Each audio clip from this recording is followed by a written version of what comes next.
Welcome to This Week in East Brunswick. Actor David Kennedy recreated the world of Mark Twain for 8th graders on Friday with stories of the American frontier. Also at Churchill School, students have created a permanent mural celebrating diversity. Playwright Karen Jones Meadows has recreated the fabled abolitionist Harriet Tubman in Harriet's Return, now at Crossroads Theater Company. We'll hear from the author and see a few minutes from the play. There's a lot going on this month, and you'll hear about it all later in the show. Captain Ralph Lamo is here to invite you to Sunday's buffet breakfast to benefit local brain-injured kids. Amy Fisher has information about a dinner honoring Superintendent of Schools Dr. John Kopko.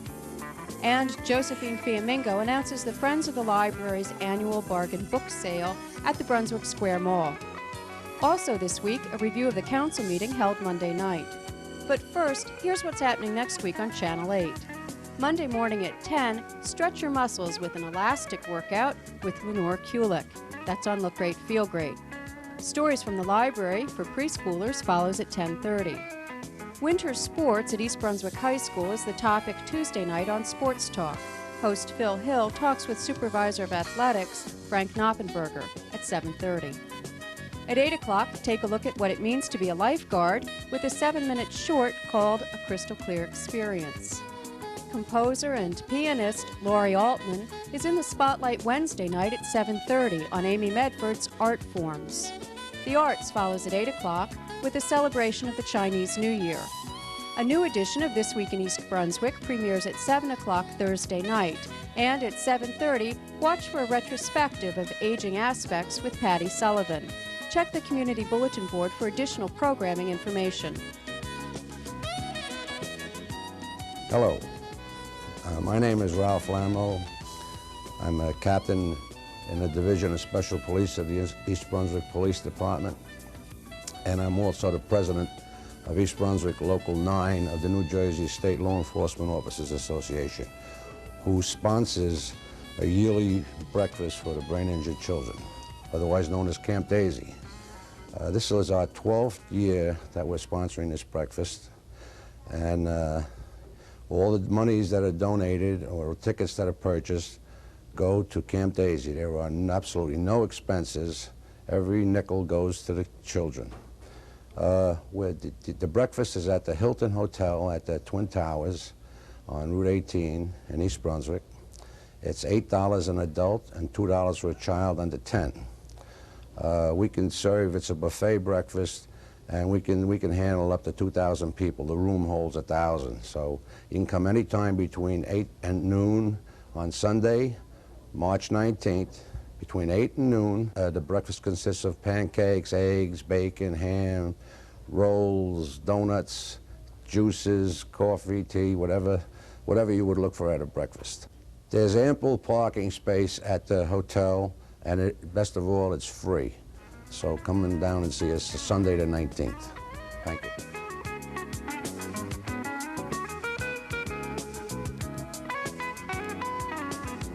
The excitement is growing, the word is circulating, and the details have all been set in motion. The book sale is coming to town. Hi, I'm Josephine Fiamingo. This year, the East Brunswick Friends of the Library's 21st Annual Bargain Book Sale will open on March 27th from 7 to 9 p.m. at the Brunswick Square Mall. The sale will continue throughout the week from March 28th through April 2nd during mall hours. There will be a $1 admission fee on the first night only for attendees who are not Friends members. The library puppeteers will perform free puppet shows on March 29th and 30th at 7 and 7:30 p.m. Come and see over 40,000 books in 30 categories, plus video cassettes, video games, audio cassettes, audio books, records, and computer software. Tell a neighbor, tell your friends, tell your coworkers, tell anyone who will listen. The book sale is coming to town. Thank you. 8th graders at Churchill Junior High School had the opportunity to learn about Mark Twain's wit and understanding of human nature during a special program last Friday. Actor David Kennedy appeared in the costume and character of the author in the one-man presentation, which was inspired by actor Hal Holbrook's Broadway show, An Evening with Mark Twain. Once in Carson City, I had made the mistake of buying a genuine Mexican plug from a man who later turned out to be the auctioneer's brother-in-law. Well, as soon as I mounted that horse, he put all his feet together in a bunch, lowered his back, and shot me in the air, 3 or 4 feet. I came down on the horse's neck, shot up again, came down again, this time almost on the high pommel. Well, this was too much variety for me. I decided to get off, but I was in the air again before I could find out which way to go. When I was up this time, somebody yells out, "Well, don't he buck, though?" When I came back down, the genuine Mexican plug was not there. I picked myself up, dusted myself off, and made up my mind that if the auctioneer's brother's funeral were to take place in Carson City while I was still there, I would postpone all other recreations and attend it. Well, when I came back from the Sandwich Islands, I decided again that I was out of work, so the best way to get employment was to join the lecture circuit. So I went forth upon the public highways with all the rest of the bandits and gave readings from my works. It was there that I met that constant menace of the itinerant lecturer, the local interviewer. It is custom with these people to probe you with all sorts of questions, which you try to answer as truthfully as possible, and then they run home and try and improve on you.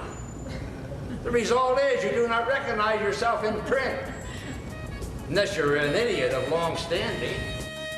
Also at Churchill School, a permanent mural by students was installed in the cafeteria this week. Hi, I'm Amy Fisher, and today I'm at Churchill Junior High School with Mary Ann Lair, who's one of the art teachers here. This year, our affirmative action theme is America, a patchwork of peoples and cultures, and we're having contests in art classes and English classes and social studies classes throughout the district. And Mrs. Lair has had a unique interpretation of the theme. Could you tell us about this? Sure. I like the idea of the word patchwork, and I immediately thought of a patchwork quilt. Now, once a semester, I like to do a cooperative learning lesson with the students, and I had approximately 85 drawing and painting students. I wanted it to be a collective thing. So the students grouped up in all 4 classes, and we started with the whole idea of a patchwork of cultures and peoples. And we did a little brainstorming. We had 5 categories. I had them write down 10 words that represented America, 10 words that represented their ethnicity or their own family heritage, 10 words that represented American culture, 10 words that represented East Brunswick, and 10 words that represented teenagers in general. And we went over these ideas. We showed the video, Special People, Special Needs, which was very good motivation for the kids. And we basically talked about how East Brunswick is a very good example of cultural diversity. We talked about things that were important to the kids, their ethnicity, their religion, the families that the holidays that their families celebrated, the foods that they ate, and then they broke it into groups, and this was the result. This is absolutely beautiful. What is it made of? Okay, this is just basic plywood and tempera paint. And now it will be on permanent exhibit in the cafeteria at the school. Yes, yes, and they're very proud of it, and I'm very proud, and it's all signed. So when they come back 10 years from now, it's still here, they can still see a little piece that they left in Churchill. Well, I think now we'll talk to some of the students about how they got the ideas for what they did. Kirk, how did you get your idea for what you're going to do? Well, actually, there were 2 things that we thought was important in America. That's our technology and our nature. And it took us a while to figure out which one to choose. So Mrs. Lair helped us, and we chose both of them. And what did you do to illustrate that? We basically just drew animals, and we drew technology figures around the animals, and we were just trying to be cute with it. Instead of drawing people, we drew animals and just clashed it all together. Tiffany, what did you do on the map? I did the peace sign with the big pizza slice with the 95 on it. And how did you get the idea for that? Well, our group, we decided to do the peace sign to represent peace, and everyone coming together, and the pizza slice because pizza is like what everyone eats from all different kinds of cultures. And David, what did you do? I did the television screen and the train tracks. And what does that symbolize for you? Well, the train tracks to show unity because it's what brought the country together, and the television with the Band-Aid over it because to show the healing of the world. That's great.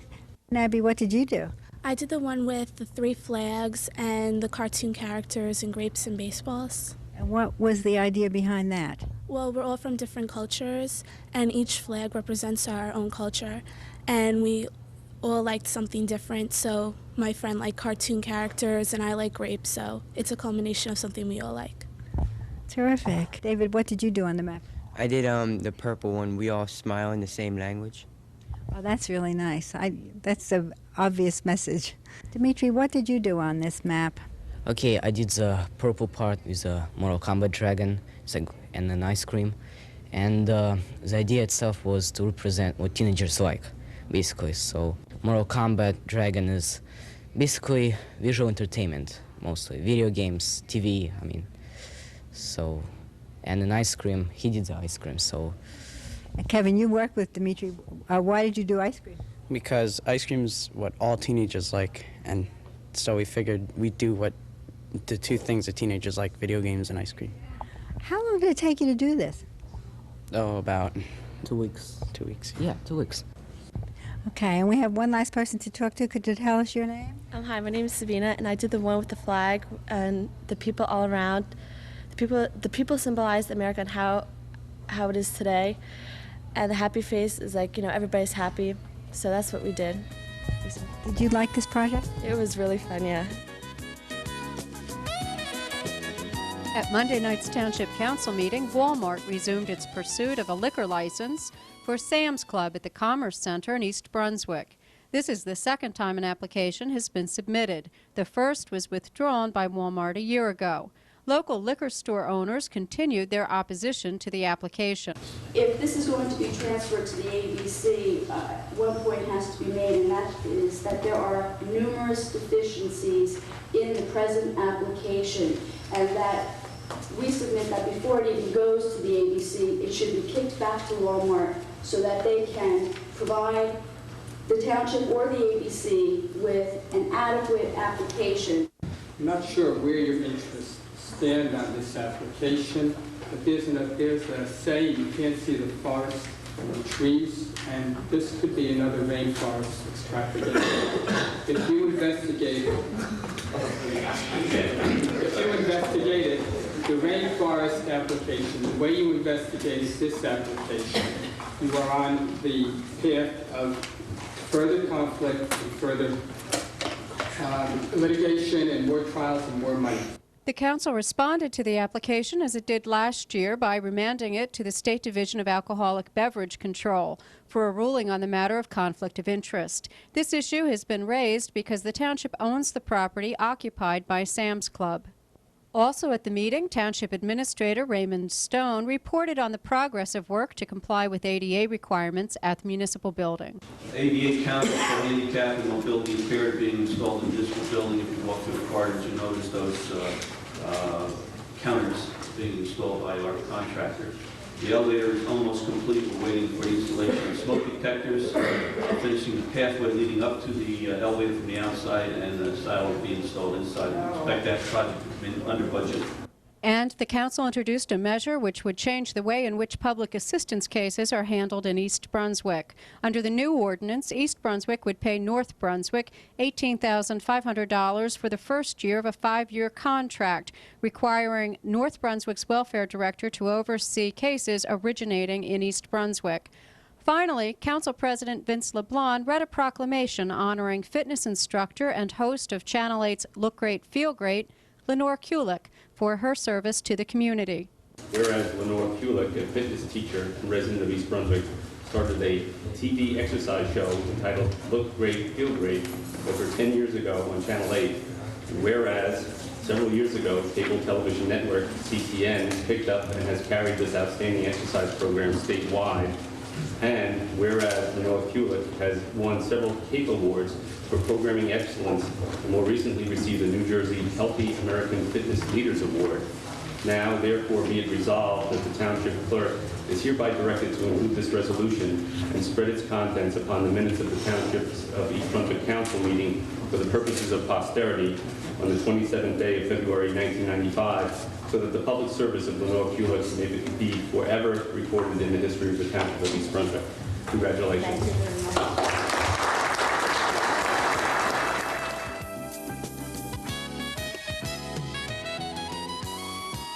The decay-free generation. It's hard to believe that it's actually here upon us, but many children are walking around this country today with absolutely no decay. How come? What are the secrets? There are 5 basic things that you have to do in order to ensure that your children don't have dental disease. First is fluoride. The number 1 thing that you can do to fight dental disease. There are 2 types. There's the fluoride that you take into your body that's delivered to your teeth to help make them strong. That comes in water. It also comes in fluoride vitamins. Both of these, you take them and swallow them.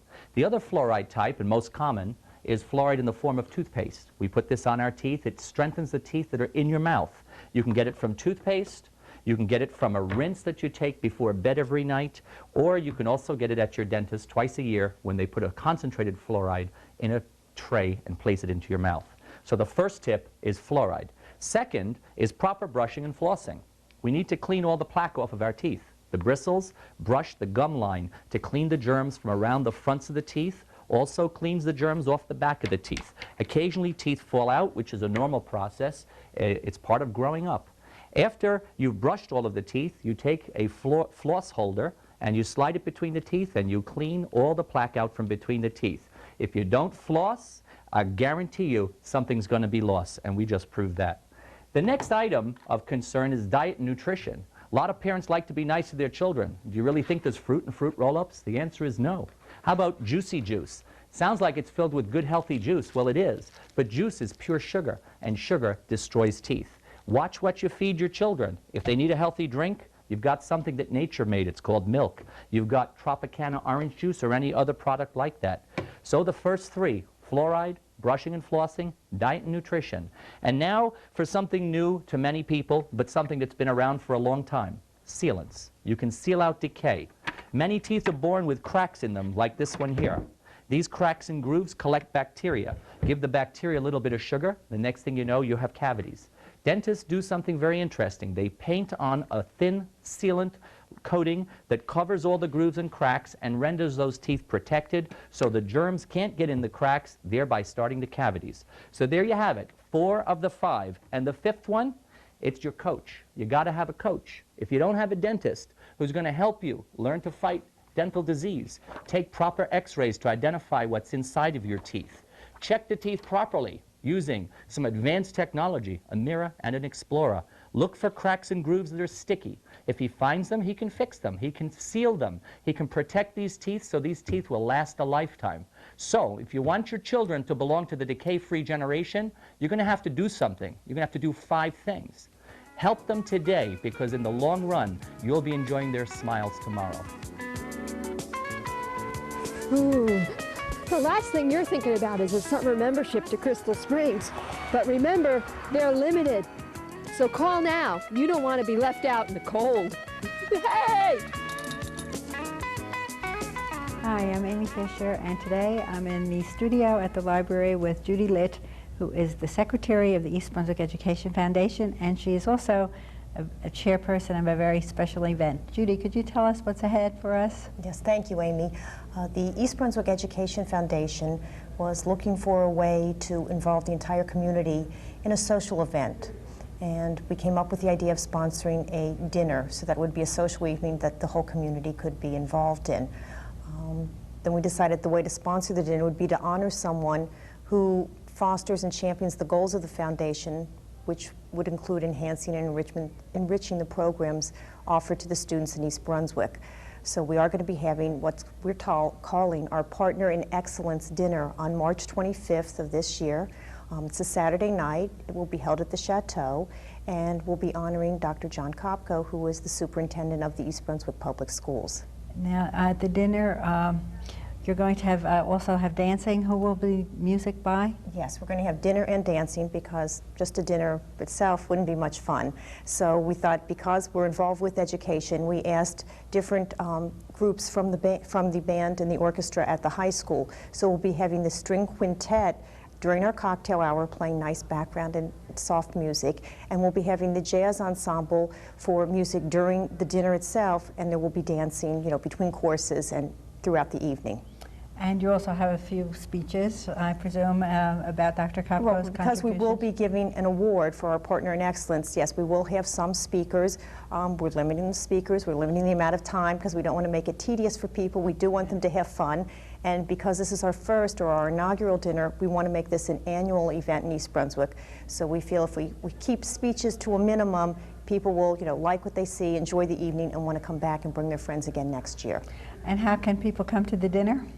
If they're interested in attending this year's dinner, there are two ways. They can either call Norma Comerford at 422-8345, or they can write her if they prefer to, you know, just send a check or get information through the mail. And she's at 47 Louise Drive in it's a Milltown mailing address, Milltown, New Jersey. And how much are the tickets for the dinner? The tickets are $40 per person, and you know that includes everything for the evening. And the proceeds will be used to benefit programs and enrich programs for the schools throughout the town. Okay, great. Well, we'll look forward to having a lot of fun at the dinner, and thank you very much. Thank you, Amy.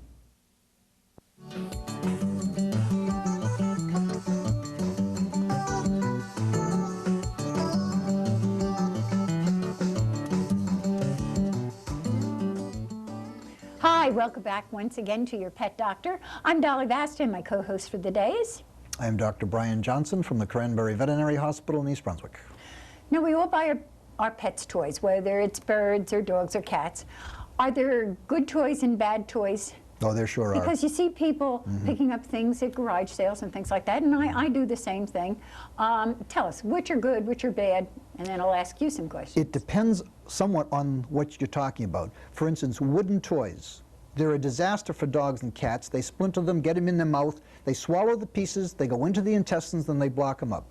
Stay away from them. However, if you have a bird, a part of a bird's normal activity is to chew wood, and you have to purchase toys which they can destroy.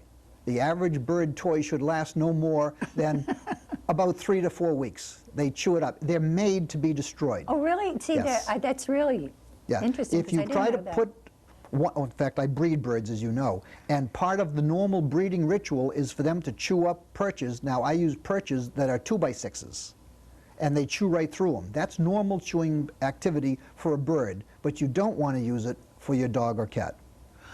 I had read somewhere, and I want to ask you about this while I think about it, that a snip of, they call it Harry Waters cane, but it's the bush that's like a curly bush outside. It's a real stiff wood, that they love that. Hazelnut. That branch. probably They wouldn't love to chew on do it. any harm. However, if you get into it, you'll start using other things, and that's not a good idea. Oh, okay. Because a lot of those things out there are poisonous, and you just want to stay away from that. Right. I had read that somewhere, I guess in one of the nursery books. If you really know what you're doing, but how many people could identify that safely? Well, that's true. And that's the problem. Okay. The other big problem we have, small balls, yay big, super balls. They're disasters. The dogs get them stuck in their throat, and they will choke to death. The same thing applies to small pieces of rawhide. They look like potato chips. Right. They get them stuck. I've had several dogs that have died before the owners could even get them to the hospital. Usually I try to say, if you're going to use rawhide, which is good, get one about the same size as your dog. That big? A bone, yeah. Really? I always thought you kind of gauged it to its mouth size, literally. You know, maybe a 40-pound dog, say a bone this size. That's about what my toy poodles have, and they're 7 pounds each. Oh. And they never get into trouble that way. Get Oh, I something see. too big, just like people ask, well, what can I put in my ear? And I say, anything as big as your elbow. Nothing small. That's how Nothing you get small. into trouble, yeah. We talked about no string last week. Right. Well, the week before. Uh-huh. And string is an absolute no-no. The other thing is, don't give them an old shoe. What you're teaching them is that chewing on your belongings is good. And then when you come in with your brand new shoes, they're going to say, hey, this is what they gave me to chew on before. And I can remember before I learned this lesson the hard way, I lost 3 pair of golf shoes, all the same foot. Lost all 3 right foots. Well, we'll just have to find. That's good. That's good. Don't let them chew on anything that you have as a personal object of your own. The best thing is to get your dog or cat several good toys and alternate them. We're going to wrap it up, and we'll see you all once again. In the meantime, take care. And have a good day, folks. Hi, I'm Sandy Landman from Crossroads Theatre Company, New Brunswick, where the play Harriet's Return is playing now through April 9th. I had an opportunity at Smith School and here in East Brunswick to speak with Miss Jones Meadows concerning what inspired her to write the play Harriet's Return. It's very personal. It's more about Harriet's personal life, and it's about how each of us has purpose, has vision, and if we follow it, if we incorporate and encompass our whole lives instead of just little aspects, if we aren't limited by other people's definitions of us, if we face challenges when we don't want to, that the outcome is generally very positive, and that all people are made of the same thing and can do the same kinds of things. At night, when I lays down, heart flutter, here, we got you. You protected now, Harriet. Start happening to me wherever I am. Voices coming out of my head whilst I'm standing in front of people and can't nobody hear them but me. Mama and Papa Drake don't seem like the kind of people that would hate or curse nobody, but this thing showing up happening, I hard putting it out of my head whenever it come out. Voices go away.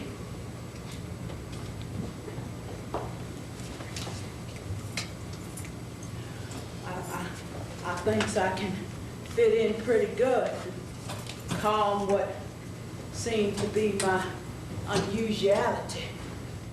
What feeling do you want audiences to leave the theater with after they've seen Harriet's Return? A sense of pride, a sense of accomplishment, a sense of what do I want to do and how do I go about doing it, and a freedom, a real freedom, a personal freedom, and a universal sense of freedom and wholeness. Or how much we retain, or why, or how hard it is to erase, repress, squash the feelings of anger like you feel for me right now, or the lost memories, the desires